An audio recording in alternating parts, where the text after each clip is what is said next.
अस्सलाम वालेकुम, नमस्ते, सत श्री अकाल, कैसे हैं आप लोग? हम इस वक़्त मौजूद हैं न्यू जर्सी में, अमेरिका में और प्रोग्राम है आपका अपना बात से बात राहिला के साथ। तमाम ही देखने वालों को आज इस प्रोग्राम में हम करेंगे वेलकम और एक नए खूबसूरत प्रोग्राम के साथ आज हम एक बार फिर आपके सामने मौजूद हैं।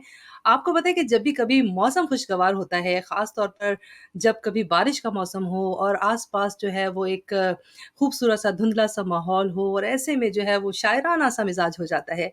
और शायरी का मिज़ाज हो और आपका मेहमान भी अगर शायर हो, तो फिर क्या ही बात है। और ख़ास तौर पे जो ख़वातीन शायरात होती हैं, उनके अंदाज़ में तो जो उनका मिज़ाज है, वो कुछ और ज़्यादा नाज़ुक हो जाता है और उनके जो एहसासात हैं, जज़्बात हैं, जब वो अपने अल्फ़ाज़ में तराशती हैं, तो फिर बहुत ही खूबसूरत जो है वो एक शायरी का सिलसिला बन जाता है। आज मेरे इस प्रोग्राम बात से बात राहिला के साथ में मैं अपनी मेहमान जिनसे आपकी मुलाकात करवाने जा रही हूँ, वो भी एक शायरा हैं और इसके अलावा इनका ताल्लुक दर्स व तदरीस से भी है और इसके अलावा जी, बहुत ही ज़बरदस्त तंज़ीमों के साथ इनका ताल्लुक है और एक प्रोग्राम की होस्टिंग भी करती हैं और मतलब इनके लातादाद हवाले हैं। वाशिंगटन डीसी में होती हैं, मैं न्यू जर्सी में, वो वाशिंगटन डीसी में और आप सारी दुनिया में। देखिए जी, माहौल ऐसा है कि एक राब्ते का सिलसिला बन गया है और जब राब्ता हो मोहब्बत का, प्यार का तो फिर बात बन जाती है और आज भी हमारी और आपकी बात बन गई है। तो मैं इस वक़्त ये आपको अपने इस प्रोग्राम में जिसका नाम है बात से बात राहिला के साथ, आपकी मुलाकात करवाऊँगी हमारी प्यारी दोस्त, बहुत प्यारी शायरा, पूरे अमेरिका में बैनुल-अक़वामी सतह पर इनकी एक ख़ास शोहरत है और ये बहुत सारी किताबें भी इन्होंने जो लिखी हैं, बहुत सारी नज़में, ग़ज़लें, इसके अलावा इन्होंने शॉर्ट प्लेज़ लिखे हैं, जो कि टेलीविज़न पर भी रिकॉर्ड किए गए और और इस वक़्त सबसे बड़ी बात ये है कि हमारे साथ मौजूद हैं, तो आइए मिलकर उन्हें अपने प्रोग्राम में वेलकम करते हैं और उसके बारे में बहुत सारी बातें करेंगे क्योंकि इनकी बातें हैं बहुत दिलचस्प और हवाले हैं मुख्तलिफ। तो जब हवाले मुख्तलिफ होते हैं तो बातें भी बहुत सी बन जाती हैं और प्रोग्राम भी है जी बात से बात राहिला के साथ। आइए मिलकर वेलकम करते हैं मोना शहाब को। अस्सलाम वालेकुम। अस्सलाम वालेकुम राहिला, आपका जो अंदाज़ है माशाल्लाह मैं तो उसमें खो गई थी। बहुत ही खूबसूरत अंदाज़ है आपका और जभी तो माशाल्लाह इतनी शोहरत है आपके प्रोग्राम की दूर-दूर। जी जनाब, आपके बारे में जब मैं जानना चाहती हूँ, तो मैं हमेशा ये सोचती हूँ कि मैं आपकी शख्सियत के कौन-कौन से हवालों से जानूँ, कौन-कौन सी बातें करूँ और कौन-सी ऐसी बातें हैं जिनको हम ज़्यादा हाइलाइट करें क्योंकि तमाम ही चीज़ें आपकी जो हैं, वो ऐसी हैं जिनको हम नज़रअंदाज़ नहीं कर सकते। आपने जो है वो शायरी का आगाज़ जो है वो जैसा कि मैंने आपको पहले भी कहा कि अमूमन लोग कहते हैं कि जी हमने अपने ज़माने तालिब-इल्मी में जो है वो पहले शेर कहना शुरू किए और हमारे मुख्तलिफ जो इससे पहले भी मेहमान जो शायरी के हवाले से आए, उन्होंने जब भी बात की तो यही कहते हैं जी कि शायरी जो थी वो शुरू में लोग कहते हैं, ओहो! ज़रूर इसके साथ कोई ना कोई मामला चल रहा है मोहब्बत का हुँ, या कुछ हुँ। ऐसा दिल टूटने का, तो जी। इस वजह से ये जो है वो अशआर आ रहे हैं, क्या ऐसा ही कुछ था? नहीं बिल्कुल ऐसा नहीं था और वही बकौल आपके कि शुरू से ही शायरी कहते हैं तो वाक़ई मेरी शायरी का जो सिलसिला है वो बचपन से शुरू हुआ। और छोटे-मोटे जैसे बच्चे शौक में छोटी-सी नज़्म लिख ली, चिड़िया पे नज़्म लिखी, फूल पे नज़्म लिख दी, कुछ इस तरह का ताल्लुक था।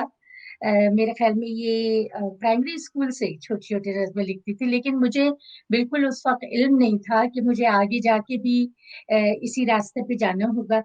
तो ख़ैर वो बचपन की तो लिखी हुई नज़्में काउंट होती नहीं है। लेकिन जब थोड़ी-सी बड़ी हुई यानी टीनेज की तरफ आई, तो उस वक़्त जो है कुछ नज़्में मेरी अम्मी ने उसमें तालीम-ओ-तरबियत और बच्चों की दुनिया में भेज दी। तो अच्छा। वहाँ छप भी गई, एक आध नज़्म छप भी गई वो। तो वहाँ से भी मुझे लगा कि ये तो बड़ी मज़ेदार चीज़ है, आपका हुँ। नाम आ जाता है रिसाले में। फिर वो आहिस्ता-आहिस्ता सिलसिला ऑफ एंड ऑन चलता रहा। फिर तो अ समझे कि अल्लाह ताला ने यही रास्ता चुना था मेरे लिए, तो अच्छा वैसे एक बात वही है, मैं रहा। अभी-अभी आपने जैसा कहा ना कि जब पुरानी जो हमने पहली-पहली नज़्में लिखी होती हैं, वो हुँ, अमूमन जो है वो इतनी ज़्यादा मशहूर नहीं होती हैं या ज़्यादा सुनी या देखी नहीं जाती या कहीं जी। छपती नहीं हैं। लेकिन मैं हमेशा ये कहती हूँ कि आपको पता है कि जो बच्चा जब पहली बार पेंटिंग शुरू करता है, तो जो पहला स्ट्रोक लगाता है ना, मैंने सुना है कि उतना खूबसूरत स्ट्रोक वो ज़िंदगी में कभी दोबारा नहीं लगा पाता। सही बात। बिल्कुल, तो मुझे ऐसा लगता है कि जब आप पहली कोशिश कर रहे होते हैं तो उसमें पूरी जिसे कहते हैं ना कि अपनी एक इनसाइट आपकी पर्सनैलिटी जो होती है वो आ जाती है और बिल्कुल। आपको ऐसा लगता है कि जी जो कहा था बस वो हर्फ़ आखिर था। जी। और शायरी का जहाँ आता है कि फ़नून लतीफ़ा में जो शायरी जो एक चीज़ है ना, वो इंसान के अंदर समझे बिल्ड इन होती है हाँ, और उसको बनाया नहीं जा सकता। वो अंदर ही कोई ऐसी चीज़ अल्लाह ताला ने मतलब उतारी होती है बाय बर्थ आपके अंदर वो मौजूद होती है। हाँ, हाँ। नहीं, ये जैसे बिल्कुल ठीक बात है कि जी, आपने जो कहा जी, ना कि बाय बर्थ क्योंकि हर इंसान की शख्सियत मुख्तलिफ है जी, और इसीलिए तो आप देखें कि हम ज़िंदगी के मुख्तलिफ शोबों में लोगों को अपने-अपने मकाम पर, अपनी-अपनी फ़ील्ड में बड़ा नुमायाँ देखते हैं और कई लोग तो ऐसे जी। भी होते हैं जिनके पास बहुत सारी ख़ुसूसियात एक साथ होती हैं। वो एक ही हुँ, वक़्त में जो है वो कभी-कभी डॉक्टर भी होते हैं, सिंगर भी होते हैं, पेंटर भी होते हैं और बड़ी जी, ही कोशिश करके जो है वो अपनी-अपनी तमाम चीज़ों को अच्छी तरीके से करने की कोशिश करते हैं। लेकिन मैं हमेशा ये कहती हूँ कि एक चीज़ ज़रूर होती है जो आपके अंदर ख़ास होती है और वो ही चीज़ जो है वो मुख्तलिफ़ शक्लें इख्तियार कर लेती है। और वो आपकी जो कहते हैं कि वो जो इंसान की शख्सियत के अंदर जमालियाती हिस्स होती है या वो जो मुख्तलिफ़ आपके अंदर के एहसासात होते हैं, आप उनको मुख्तलिफ़ रंग ज़रूर देते हैं, लेकिन उसके एंड पे आपको वही शख्सियत मिलती है। अच्छा जी, बात यहाँ पे हम करेंगे आपकी किताबों के हवाले से। आपकी जो है वो 2013 में पहली किताब आई, सदा जब लौट के आई और उसके बाद नहीं ये 2013 में नहीं 2003 में आई थी ये अच्छा किताब। 2003 जी, में आई है। अच्छा, ठीक है। ये वो किताब है 2003 में सदा जब लौट के आई। ये सदा जब लौट के आई का क्या मतलब है? सदाएँ पलट-पलट के आती थी, क्या कहती थी आप?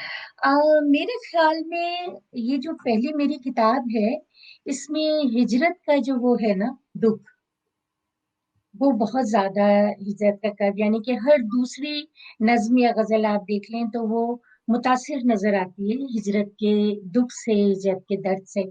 तो उसी का हवाले से ये शेर है एक ग़ज़ल का कि सदा जब लौट के आई तो जाना हमारे हमारे दरमियाँ दरमियाँ दीवार दीवार भी है, दीवारें जी, हमेशा कहीं न कहीं आ जाती हैं, हमेशा सही। दीवारों को हटा देना जैसे कि प्यार बिल्कुल, की दीवार है, हमारे आपके बीच में इस वक़्त हमने सारी दीवारें हटा दी हैं और कमाल बिल्कुल। की बात ये है कि देखिए कि आज का ज़माना जैसा कि आप देख रहे हैं कि जो माहौल है उसमें हुँ, पैंडेमिक के मामले में बहुत सारे लोग घरों में भी इस वक़्त बंद हैं। लेकिन कई जगहों पर जो है वो लोग मुख्तलिफ़ दुनिया में जहाँ-जहाँ मौजूद हैं, प्रोग्राम देख रहे हैं, हम चाहते हैं कि उनको हम एक ऐसे रंग में ले आएँ जिसमें लगे कि हमारा जो माहौल है काफ़ी शायराना सा है। तो मैं चाहती हूँ पहले आपकी तो हम ज़रूर सुनेंगे, लेकिन मुझे जो है वो नीलम बशीर ने जो आपकी एक बहुत ही खूबसूरत आपका कलाम पढ़ा है, मैं चाहती हूँ कि हम अपने देखने वालों से शेयर जी, करें ताकि पता चले जी कि आपके अंदाज़ में कौन-सी बात है जो बहुत ही नुमायाँ नज़र आती है। ज़रूर। तो आइए। मोना शाह की एक खूबसूरत नज़्म आपको सुनाती हूँ। उम्मीद है आपको भी पसंद आएगी। भाती नहीं मुझको गुलो गुलजार की बातें, भाती नहीं मुझको गुलो गुलजार की बातें, बस मुझसे किए जाओ मेरे यार की बातें। क्या बात है! अंदाज़ तकल्लुम में है शीरीनी और नरमी, और उसके तबस्सुम में बसी प्यार की गर्मी। इनकार की बातें कभी इकरार की बातें, बस मुझसे किए जाओ मेरे यार की वाह, वाह, वाह! बातें। दुनिया से निराला मेरा महबूब तरादार, दुनिया से निराला मेरा महबूब तरादार, है शहर दिलारा में सभी उसके तरफदार, दिल सब का लुभाए मेरे दिलदार की वाह! बातें, बस मुझसे किए जाओ मेरे यार की बातें। हर रुख से निखारे हैं वो मजमून चमन का, हर रुख से निखारे हैं वो मजमून चमन का, मोती है दमकता हुआ दरियाए सुखन का गालिब की गजल, मीर के अशआर की बातें, गालिब की गजल, मीर के अशआर की बातें, बस मुझसे किए जाओ मेरे यार वाह जी वाह, की बातें, क्या बात है। भाती नहीं मुझको गुलो गुलजार की बातें, बस मुझसे किए जाओ मेरे यार की बातें। ओ मोना शाहाब, तो फिर क्या बात है जी, वाह जी वाह, जबरदस्त। इस हवाले से मैं आपको बताना चाहूंगी कि ये पिछले साल नीलम यहाँ आई हुई थी। हम्म। और आपको पता है कितना वो कोविड का सिलसिला बिल्कुल ही समझे पीक पे था। तो वो मेरे पास ठहरी थी 2 हफ्ते के लिए। तो हम लोग जाहिर है बोर हो रहे थे, घर बाहर जा नहीं सकते थे। तो हमने कहा क्या करें। हाँ। तो नीलम ने कहा तुम ऐसा करो कि तुम अपनी गजलें मुझे दो, किताब दो मुझे, हाँ। मैं तुम्हारी कुछ गजलें गा के सुनाऊंगी। माशाल्लाह उनकी आवाज भी बहुत अच्छी है। मैंने कहा चलो ये बड़े मतलब दिलचस्पी रहेगी। तो हाँ। मैंने उन्होंने मेरी काफी गजलें रिकॉर्ड की और अच्छा। बिल्कुल 2 मिनट में धुन बनाई। मैंने कहा इन गजलों की तो किसी ने अब तक कुछ ऐसी पढ़ी नहीं है तरन्नुम से। तो वो कह लेंगे तुम वो बेफिक्र रहो, बस कैमरा ऑन करो, मैं इसे रिकॉर्ड करती हूँ। यही तो बात तो होती है ना, यही तो बात होती है जी। वो भी खुद ज़ाहिर है शायरा हैं और वो जानती हैं कि जब वो कलाम पढ़ रही तो किस एहसास के साथ और किस तरीके से लोगों के सामने पेश कर सकती हैं। अच्छा, एक बात मैंने देखी कि आपकी जब किताब मैंने जैसे सदा जब लौट के आई है, कभी-कभी मुझे ऐसा लगता है कि किताबों का जो उन्वान होता है या जो उसका नाम होता है, वो जो जी है बहुत सोच समझ के रखा जाता है। तो क्या वजह थी कि आपने जो है वो सदा जब लौट के आई ये नाम अपनी किताब के लिए आपने जो है वो उसका इंतखाब किया? अ, दरअसल राहिला ये नाम मैंने अपनी चॉइस से नहीं रखा, हुँ। बल्कि ये नाम मेरे बहुत ही मोहतरम और सीनियर बुजुर्ग शायर जनाब रज़ी अख्तर शौक़ का रखा हुआ नाम है। हुँ। क्योंकि इत्तेफ़ाक ऐसा हुआ कि जब वो हयात थे तो न्यूयॉर्क में एक मुशायरे में वो आए हुए थे। तो हुआ ये कि मैंने ये वाली ग़ज़ल पढ़ी ना, सदा जब लौट के आई तो जाना। तो जब मैं मुशायरा ख़त्म हुआ तो उनको ये शेर बहुत पसंद आया। तो मुझसे कहने लगे कि बीबी मैं आपका ये शेर जो है ना अपने साथ ले जा रहा हूँ। अच्छा। जैसे होता है उनकी मोहब्बत थी और उनकी समझे बड़ाई थी कि उन्होंने शेर को इतना पसंद किया। तो वो कहने लगे ये शेर मैं अपने साथ ले जा रहा हूँ। हुँ। तो मैंने कहा जी sir, it's honour for me. तो कहने लगी कि आपकी किताब कब आ रही है? मैंने कहा बस इंशाल्लाह मैं काम कर रही हूँ उस पे आ जाएगी। हुँ। तो कहने लगे क्या नाम रखा है? तो मैंने कहा अभी नाम तो रखा नहीं है मैंने। हुँ। तो फिर उन्होंने कहा आपके शेर में आपकी किताब का नाम मौजूद है। तो कमाल उन्होंने है। कहा सदा जब लौट के आई जो है वो इटसेल्फ एक नाम हो सकता है किताब का। क्या बात है। तो मुझे बस वो बात मैंने सुनी और खामोश हो गई मैं कि हाँ देखेंगे कि क्या किया जाएगा। हुँ। लेकिन उसके कुछ चंद महीने बाद उनका इंतकाल हो गया। अच्छा। वो वापस गए पाकिस्तान में और जब मैंने उनके इंतकाल की खबर सुनी तो मेरे दिल में मतलब एक ऐसा मतलब सदमा और वो हुआ दुःख और मुझे उनकी वो बात याद रही। तो मैंने डिसाइड कर लिया कि मैं उनके जो है हुक्म जो है उसको मैं टाल ही नहीं सकती। हुँ। और उन्होंने मोहब्बत से जो मुझे मशवरा दिया था फिर उसके ऊपर मैंने क्या बात है जी, ज़बरदस्त। हमारे जो बुज़ुर्ग शायर हैं हमेशा बहुत सपोर्ट करते हैं, एनकरेज करते हैं। अच्छा, लेकिन एक बात ज़रूर है कि ये जो किताब थी, मुझे नहीं पता कि 2003 में जब आपने इस किताब को मुकम्मल किया तो ये कितने अरसे में पाए तकमील तक पहुँची। लेकिन जब आपकी दूसरी किताब आई 2012 में, तो उसमें 9 साल का अरसा लगा आपको जी और नाम था कोई बात तो है। तो जी यकीनन कोई बात तो इसके पीछे ज़रूर होगी कि 9 साल का अरसा क्यों लग गया था? कहाँ गायब थीं आप? नहीं ये बात नहीं राहिला, आपको पता है आप खुद यहाँ की जिंदगी को इतने साल से देख रही हैं कि एक बिल्कुल वो भाग दौड़ का जो सिलसिला है वो मुसलसल मशीनी जिंदगी है। हुँ। तो मैं इन द मीन टाइम मैं ज़ाहिर है जॉब भी कर रही थी, टीचिंग कर रही थी मैं यहाँ स्कूल में। और उससे मुझे इतना टाइम नहीं मिलता था। उस वक़्त बच्चे भी ज़रा थोड़े डिमांडिंग थे। हुँ। अ, तो उसमें थोड़ा लगा वक़्त मुझको और आहिस्ता-आहिस्ता फिर मैंने दूसरी किताब जमा करना कलाम शुरू किया, तो हुँ। इतना टाइम मुझे लग गया। जी।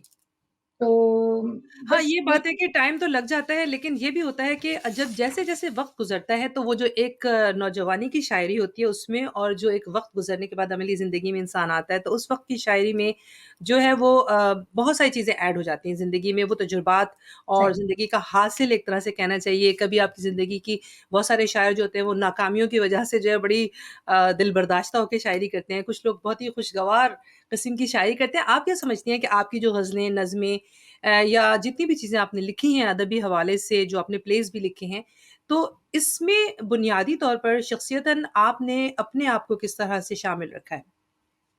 अ, देखिए जैसा कि मैंने आपको पहले बताया कि अ, हिजरत का जो दुःख है ना, हुँ, वो ख़ास तौर पे हम जैसे लोगों के लिए जो अपना मुल्क छोड़ के यहाँ आ जाते हैं, वो हुँ, तो एक ख़लिश होती ही है और हुँ, उससे आदमी यकीनन मुमकिन ही नहीं है कि वो मुतासिर ना हो। हाँ, अ, बहुत सारे लोगों ने डबल-डबल हिजरत की है। समझे ना? लेकिन हमें एक हिजरत ने इतना मुतासिर किया कि हमारे कलाम में भी वो सारा रंग आता चला गया। तो हुँ, उस वक़्त मैं बड़ी मतलब दिल गिरफ़्ता भी रहती थी, कभी-कभी दिल चाहता था कि जैसे मेरा एक शेर है कि पाँव पड़ के रोक लेती हैं मुझे मजबूरियाँ, हुँ, दिल तो कहता है वतन को लौट जाना चाहिए। हुँ, तो ये तो बात है। वो एक जज़्बा था हावी कि जिसके तहत वो सारा जो है फीलिंग्स मेरी पहली किताब में मौजूद है। हुँ, लेकिन दूसरी किताब अगर आप देखें तो ये बल्कि इस किताब को मैं समझती हूँ कि एक तजर्बाती इसमें कलाम है। अच्छा, क्योंकि मैंने थोड़ा हट कर उसमें आम तौर पे आदमी पहले किताब में तजर्बे करता है, लेकिन मेरे तजर्बात ज़्यादा दूसरी किताब में हुए क्योंकि मैंने अपना रुख बदला। वो हिजरत के चक्कर से अपने आप को निकाल के हुँ, थोड़ा-सा और मुख्तलिफ टॉपिक पे नज़्में शामिल की और मुख्तलिफ टॉपिक पे ज़रा-सी अपनी ग़ज़लों का भी रंग बदला। हुँ। तो इस लिहाज़ से दोनों किताबें काफ़ी हद तक मुख्तलिफ हैं एक-दूसरे से। हाँ। अच्छा, जी, चलें ये इसलिए क्योंकि एक ये भी कहते हैं ना कि लोग वक़्त के साथ-साथ जो है वो सोच की पुख्तगी आपके जी। अंदाज़ को बदल देती है, आपका रुख मोड़ देती है। लेकिन साथ-साथ मैंने ये देखा कि जब आप यहाँ आई अमेरिका, तो हुँ, अमेरिका में आने के बाद बहुत सारे लोग जो होते हैं वो सोचते हैं कि ज़िंदगी में शायद हमारी कुछ नहीं बचा, अब हमें हुँ, कुछ करना ही नहीं है। लेकिन बहुत अच्छी बात ये थी आपकी शख्सियत की पॉज़िटिविटी की बात ये थी कि आपने यहाँ पर एक अदबी तंज़ीम, अदबी मरकज़ की बुनियाद डाली और उसमें जो है वो अदबी हवालों से जो प्रोग्राम्स बाकायदगी से होते रहे, वो तो अपनी जगह बड़े ही जिसे कहते हैं काबिल-ए-सताइश हैं, जिसमें लोग आपको पसंद भी बहुत करते रहे। लेकिन ख़ास बात आपके वो स्टेज प्लेज़ थे जो आप लोगों ने यहाँ पर जो है वो उनको स्टेज पर परफ़ॉर्म किया और उसमें उमर ख़य्याम, फ़ैज़ अहमद फ़ैज़, फ़राज़ और अमीर खुसरो मतलब ये सब इतने बड़े-बड़े नाम हैं कि इन तमाम जो स्टेज प्लेज़ को आप लोगों ने यहाँ तैयार किया, उसमें बहुत बड़ी टीम भी शामिल थी। इसके हुँ, अलावा आप हुँ। लोगों ने जो है वो उसके लिए यकीनन रिहर्सल्स भी होती होंगी। तो ये सारी चीज़ें करना क्या आपको आसान लग रहा था और इस अदबी मरकज़ की बुनियाद डालने की एक बुनियादी वजह क्या थी? देखिए ऐसा था कि यहाँ जब हम आए तो वैसे तो जब हम उससे पहले हम दुबई होते थे, दुबई से यहाँ आए थे। हुँ, तो दुबई में भी कुछ तंज़ीमों से मैं वाबस्ता रही। हुँ, पाकिस्तान एसोसिएशन थी और इस तरह से तो वहाँ भी हम स्टेज प्ले मैंने लिखे और एसोसिएशन के तहत वो बाकायदा प्ले किए गए थे, हुँ, मगर वो थोड़े मज़ाहिया प्लेस थे। अच्छा। फिर जहाँ मतलब मैं टीचिंग करती थी वहाँ पे शारजा कॉलेज में, वहाँ भी स्टूडेंट्स के लिए मैंने एक हुँ, प्ले लिखा था। तो वो सिलसिला तो जो होता है ना आपकी तबीयत में एक रुझान होता है कि आप इस लाइन पे काम करेंगे। हुँ, तो वो तो ये शौक अपनी जगह था। यहाँ पे आके कुछ ऐसे दोस्त मैसर आए, कुछ ऐसे साथी मैसर आए कि जो अ, मतलब बहुत ही कोऑपरेटिव थे और हुँ। उन्होंने बड़ा साथ दिया और सेम शौक था। तो अच्छा जिसमें मैं मैंने नाम बात लेना की। जी हुँ, उसमें वॉइस ऑफ अमेरिका के डायरेक्टर हमारे साउथ एशियन जो लैंग्वेजेस हैं उनके डायरेक्टर थे मौज़म सिद्दीकी, अच्छा। जो इटसेल्फ माशाल्लाह अपने अंदर एक इदारे की हैसियत रखते हैं।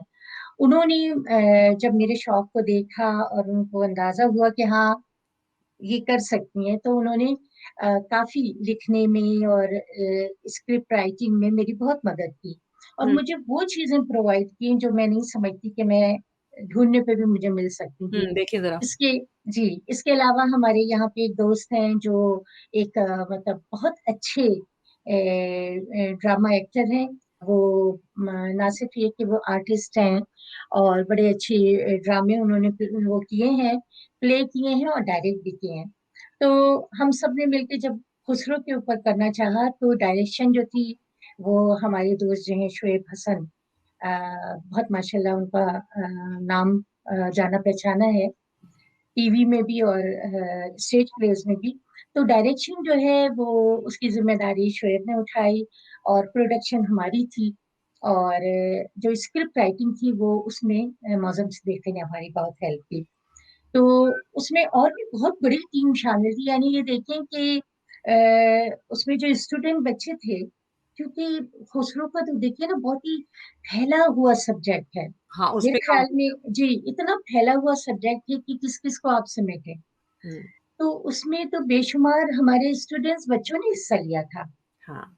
और वो इतना शानदार प्ले था कि मैं ये समझती हूँ कि अगर शुएब मेरा साथ ना देते तो शायद वो मुमकिन नहीं था। हुँ, और दूसरे ये कि उसमें इतने प्रॉम्प्ट थे वो बच्चे और इतने शौक से उन्होंने पार्टिसिपेट किया, चाहे वो मतलब ये कि एक तरफ स्टेज पे उसके बरसात के गाने हो रहे हैं, सावन के गीत हो रहे हैं, तो हुँ, झूले पड़े हुए हैं। क्या बहुत बात ही मतलब वो एक तरह से समझिए कि इस तरह का प्ले था कि जैसे ब्रॉडवे प्लेस होते हैं। वाह जी वाह! और उसी उसमें 1000 से ज्यादा लोग आए थे क्या देखने के बात है, ज़बरदस्त। अच्छा वैसे मैं यही लिए। सोचती हूँ कि ये जो काम हम कर रहे होते हैं कभी-कभार यहाँ रहते हुए, वो बाज़ औक़ात हम अपने वतन में शायद पाकिस्तान में रहते या कहीं पे भी रहते तो वहाँ पर इतना हमारे लिए आसान ना था। लेकिन यहाँ पर आके जो एक टीम वर्क था, उसकी वजह से, सपोर्ट की वजह से, एक जैसे लोगों के मिल जाने की वजह से, ऐसे-ऐसे काम हो जाते हैं जो बाद में हमें खुद भी यकीन नहीं आता कि ये हमने कितने बड़े-बड़े हाँ काम किए, जो जी कि किसी को बिल्कुल। मतलब एक महदूद तरीके से करने के लिहाज़ से। अच्छा, आपने जो हम्म, है वो स्टेज प्लेज़ जो लिखे हैं, उसमें आपने कहा कि मज़ाहिया भी लिखा। तो आपको क्या जी लगता है कि यहाँ पर लोग जो हैं वो इतने ज़्यादा डिप्रेस्ड रहते हैं, परेशान रहते हैं कि उनको जो है वो हँसने-हँसाने और खुशगवार माहौल की ज़रूरत है? नहीं, मुझे ये लगा कि मैंने समझिए कि अपने अंदर एक और कोई चीज़ छुपी हुई डिस्कवर की हो। अच्छा। तो जब मैंने दुबई में थी और मैंने पहला अपना स्किट लिखा था मज़ाहिया, तो हुँ, वो एम्बेसी की तरफ से एक प्रोग्राम था, उसमें पेश किया गया था।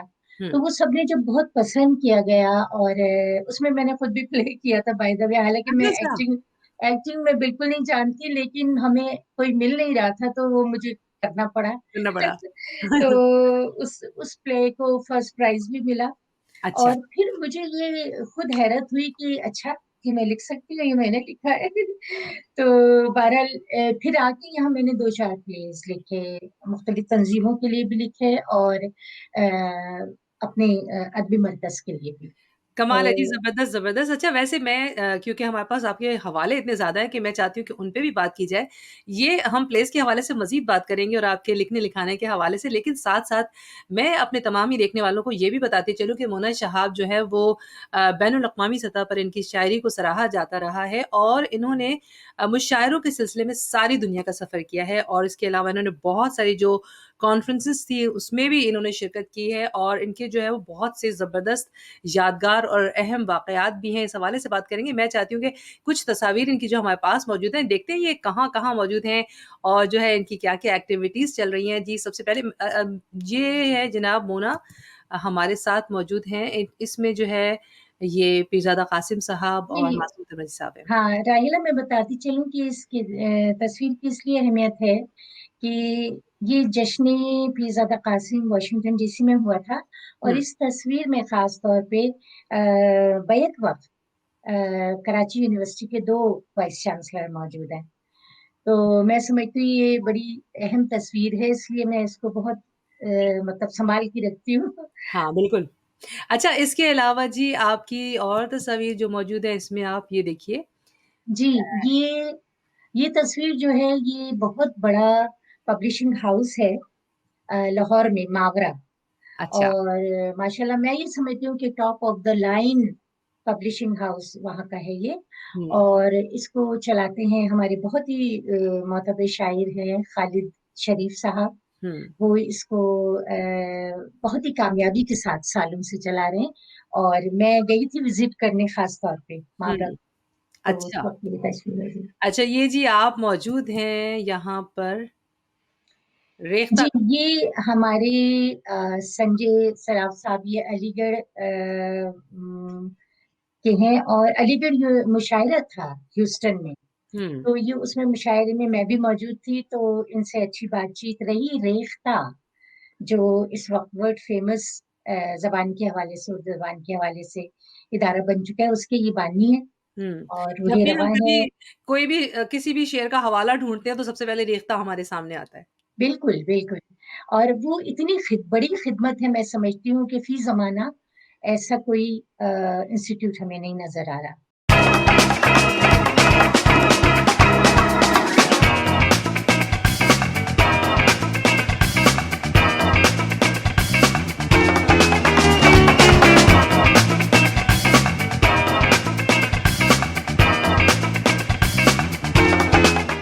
अच्छा जी, ये आपकी एक शिकागो की एक पिक्चर मैं देख रही हूँ मैं सामने, आलमी जी। मुशायरा है 2000 का।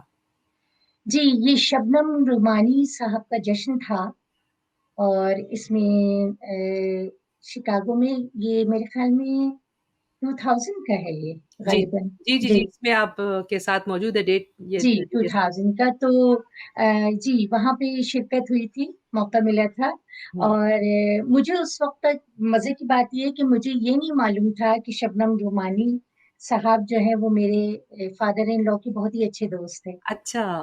हाँ, तो वहाँ ऐसे ज़िक्र बातों-बातों में निकला तो पता चला कि वो तो बहुत ही क्लोज़ दोस्त थे, कभी इत्तेफ़ाक से ज़िक्र नहीं हुआ। हुँ। तो मेरी पहली मुलाकात थी उनसे।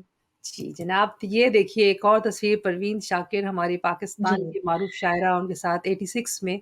जी, ये तस्वीर वाक़ई बहुत ही अहम है, मैं ज़ाती तौर पे मेरे लिए, क्योंकि एक तो इसकी अहमियत ये है कि ये मेरा पहला मुशायरा था, जो मैंने दुबई में पढ़ा था। अच्छा। ये 86 की बात है। हुँ, वहाँ पे सलीम जाफ़री साहब, जो टेलीविज़न से भी वाबस्ता थे, आपको पता होगा। हुँ, तो सलीम जाफ़री उस वक़्त बहुत बड़े मुशायरे किया करते थे। हुँ, अल नस्र सेंटर है, हज़ारों लोग आते थे उनके हुँ, मुशायरों में और सही मायनों में दुबई में मुशायरों की बुनियाद ही उन्होंने डाली। तो अच्छा। उस वक़्त मैं नया-नया लिखती थी और बिल्कुल ही जैसे नज़्में-वज़्में, तो सलीम भाई ने मुझे कहा था कि मैं तुम्हें किसी मुशायरे में ज़रूर पढ़वाऊँगा। अच्छा। तो पहले मुशायरे में उन्होंने मुझे चांस दिया और मेरी आप मैं समझती हूँ इट्स लाइक अ ड्रीम कि मेरी ये बड़ी खुशनसीबी है कि उस मुशायरे में इतने बड़े-बड़े शायर मौजूद थे। हुँ, अहमद फराज से लेकर परवीन शाकिर, शाहिदा हसन और जस्ट नेम इट अपने वो थे खुमार बारापंखी, इंडिया के टॉप के शायर और पाकिस्तान के टॉप के शायर मौजूद थे। हुँ, उसके बाद हमने उनकी दावत भी की थी, तो वो हमारी दावत में भी सब शरीक हुए हुँ। और बहुत ही अच्छा रहा, लेकिन मुझे तो अभी भी वो ड्रीम लगता है क्योंकि ज़ाहिर है मैंने सोचा ही नहीं था ये कभी। सही बात है। अच्छा तो वैसे मैं एक बात अभी सोच रही थी मेरे पास जो अगली तस्वीर मौजूद है क्योंकि जावेद अख्तर साहब का नाम जो है वो ज़ाहिर है कि फ़िल्मी शायरी के हवाले से भी बड़ा ही जाना माना जाता है। मैं बड़ी हैरान होती हूँ कि कभी-कभी लोग जो है वो शायरी करते हैं, मशहूर भी हो जाते हैं वो गाने और आपको पता ही नहीं जी, होता कि ये किसने लिखा था लेकिन गाना मशहूर हो गया। मसलन ये कि वो जी, गाना बड़ा ही अजीब था। अजीब आई मीन मुझे लगा कि उसकी शायरी कैसी थी अब आपको बताती हूँ मैं। वो एक गाना है हमारे यहाँ उन्होंने गाया था, हमारे यहाँ के पाकिस्तान के बड़े ही नामवर गुलकार हैं, आलमगीर उन्होंने गाया था। जी, आप ऐसे ही इसको आप एक शायरी का एक अंदाज़ समझ सकते हैं मतलब मैंने उसको देखा, उसने हाँ, मुझको देखा और वो चला गया। ऐसे। मतलब तो मुझे लगा बिल्कुल कि सही कहा, ऐसी भी शायरी होती है, ये कैसी ऐसी शायरी तो कोई भी कर सकता है, नहीं? सही। नहीं, ऐसा होता है और ऐसी शायरी बाज़ औक़ात चल भी जाती है, बड़ी हाँ, धूम-धाम से।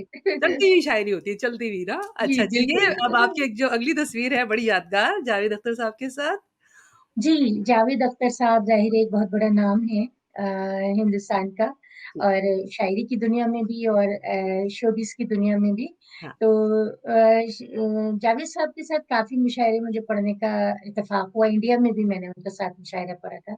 हाँ। ज़ाहिर है वो मुशायरे के एक बहुत ही उसका पसंदीदा हसीन उम्दा अंदाज़ है, शायर। बेशक। जी।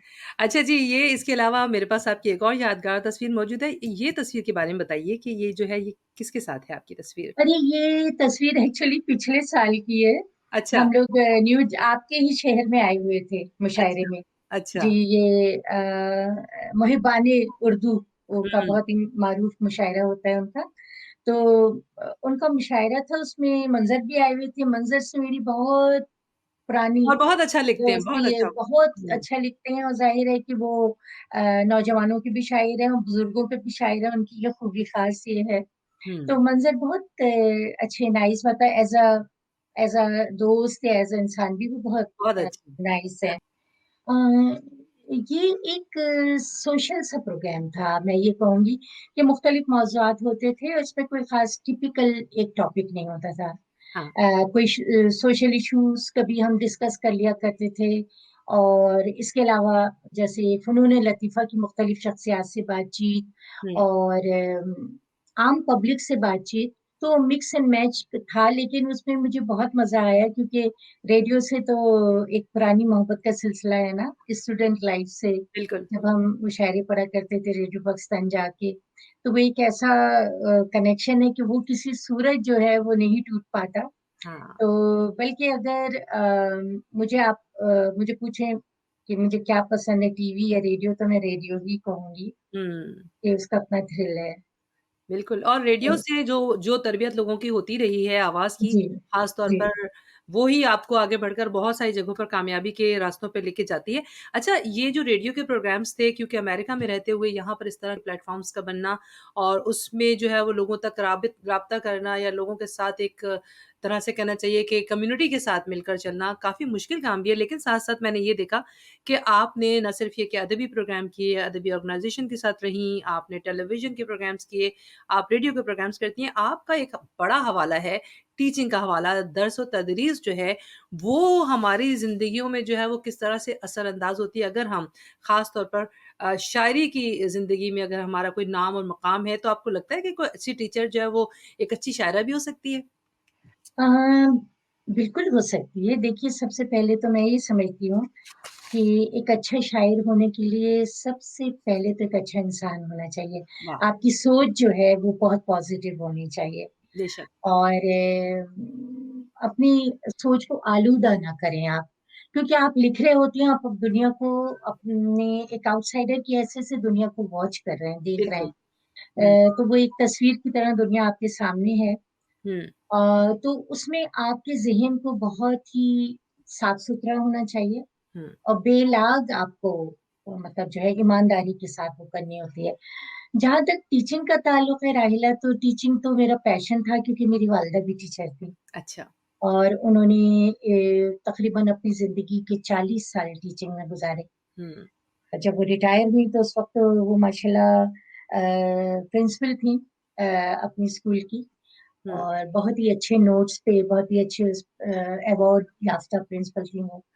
तो वो हमेशा उनको हम वॉच करते रहे, तो हमारी ज़िंदगी में मैं ये समझती हूँ कम से कम मेरे लिए, हुँ, मेरा सबसे बड़ा जो इंस्पिरेशन थी वो मेरी वालिदा थी। तो इस वजह से शायद मैंने टीचिंग को नामालूम तौर पे भी मुझे मैं राग़िब हो गई और मैंने चुना उसको हुँ, अपने प्रोफ़ेशन के तौर पे। लेकिन जब मैं पाकिस्तान से दुबई और दुबई से मैं जब यहाँ पे आई, तो मुझे बहुत मुश्किलात हुई क्योंकि यहाँ पे टीचिंग के लिए मुझे कोई ऐसा चांस नहीं नज़र आ रहा था। हुँ। तो लेकिन मैंने उस पे बड़ी मेहनत की। मैंने अपना सारा उस पे काम किया, वर्कशॉप्स अटेंड किए और काफ़ी साल तक मैंने उस पे वॉलंटियर बहुत काम किया हाँ। स्कूलों में। वैसे इस मुल्क तो में ये भी एक बड़ी बात है कि अगर आप वॉलंटियर काम करते हैं तो आपको ये भी एक तरह से कहना चाहिए कि अपनी कम्युनिटी को, अपने मुआशरे जी, को सर्व करने का मौका मिलता है और वो जी, आपकी ज़िंदगी में जो है वो एक तरह से एक पॉज़िटिविटी को ही शो करता है। लेकिन चूँकि बिल्कुल। आपने जो यहाँ बच्चों को पढ़ाया उसमें आपने स्पेशल एजुकेशन के बच्चों को भी जो है हेल्प किया है और ये जी, एक बहुत मुश्किल काम होता है। तो जी। आप इस हवाले से कुछ कहेंगी? बिल्कुल, जब उन्होंने मुझे चॉइसेस दी थी उन्होंने मुझे जब मेरा इंटरव्यू किया गया था, तो उन्होंने कहा था कि आप या तो रेगुलर क्लासेस को असिस्ट करें। हुँ, क्योंकि मुझे यहाँ पे मेरे पास डिग्री तो थी नहीं, आपको पता है हुँ। मसाइल होते हैं यहाँ पर। बिल्कुल, बिल्कुल। तो या तो उसको असिस्ट करें और या फिर ये कि ये स्पेशल एजुकेशन का हमारा आउटरीच प्रोग्राम है, आप इसे जॉइन कर लें। हुँ, तो मैंने ये वो प्रेफ़र किया। हुँ, इसलिए इसलिए प्रेफ़र किया कि आपको लाइफ़ में चैलेंज लेने चाहिए।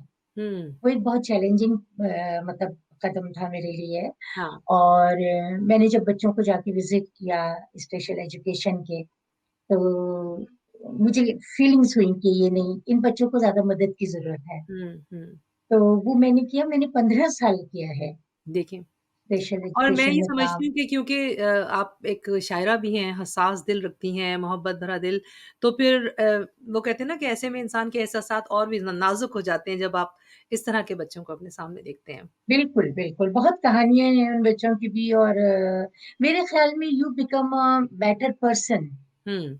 जब आप इस तरह के चैलेंजेस लेते हैं तो। हाँ, बिल्कुल। अच्छा वैसे आज के इस प्रोग्राम बात से बात राहिला के साथ में अपनी होस्ट राहिला के इस प्रोग्राम में ख़ास तौर पे मैं चाहूँगी कि अगर आप समझती हैं कि कोई ऐसी चीज़ जो आज आप प्रोग्राम में हमारे देखने वालों को बताना चाहें, तो प्लीज़ ज़रूर बताइए। अम, मतलब किस हवाले से आप पूछ रहे हैं? आपने जैसा कि मुझे बताया था कि आपके कुछ और भी हवाले हैं, कुछ और जगह पर भी आपका जाना-आना रहा था और वो ऐसे प्रोग्राम थे जिसमें कि आपको लगता है कि वो यादगार थे और जिनका तज़किरा आप करना चाहेंगी आज के इस प्रोग्राम में? बिल्कुल यादगार बहुत सी ऐसी जगहें थी जो मेरे लिए बड़ी लर्निंग एक्सपीरियंस रहा। हुँ, उन जगहों पे जाने, जब दुनिया में समझे कि बहुत जगह जाने का इत्तेफ़ाक हुआ। हर जगह का माहौल जो है ना, वो एक बिल्कुल अलहदा माहौल है। अदब के लिहाज़ से भी और दूसरे लिहाज़ से भी। तो दुनिया में काफ़ी ममालिक में भी घूमने का इत्तेफ़ाक हुआ। तो ऑन द होल जब मैंने इस चीज़ को देखा तो मुझे ये लगा कि ये जो दुनिया है ना, ये सर्वाइविंग के लिए है। ये बहुत ही यहाँ पे सर्वाइव करना, अपने आप को खुद मैनेज करना और कैलकुलेट करना बड़ा ज़रूरी होता है कि आप जिस दुनिया में रह रहे हैं, उसको आप कैसे क्या दे सकते हैं, बल्कि ये नहीं कि आप क्या ले सकते हैं इस दुनिया से। तो ऐसे बहुत से मुझे वाक़यात ज़िंदगी में मैंने तजुर्बा किया। और ओ उनको जो किरदार मुझे मिलते गए, उनको मैंने सच्ची कहानियों में भी ढाला है। यानी नस्र का जो काम है मेरा, वो जारी रहा है मुस्तकिल। और मैंने सच्ची कहानियों में उन किरदार को ढाला है, जिनसे मैं मिलती रही। और दुनिया में हर इंसान जो है ना, वो एक कहानी है। अगर आप देखें, गौर करें तो हर इंसान एक कहानी है। हर जगह आप जहाँ जाएँगे, जिन लोगों से मिलेंगे, वो एक कहानी लेके घूम रहे हैं। तो मैं ये समझती हूँ कि एक राइटर को, एक शायर को जो एक्सप्रेसिव है, जिसे अल्लाह ताला ने तख्लीक की सलाहियत दी है, हुँ, हुँ, दूसरे इंसान को समझकर। हुँ। और वो करना चाहिए, कैलकुलेट करना चाहिए लाइफ़ को। और एक पॉज़िटिव सोच रखनी चाहिए।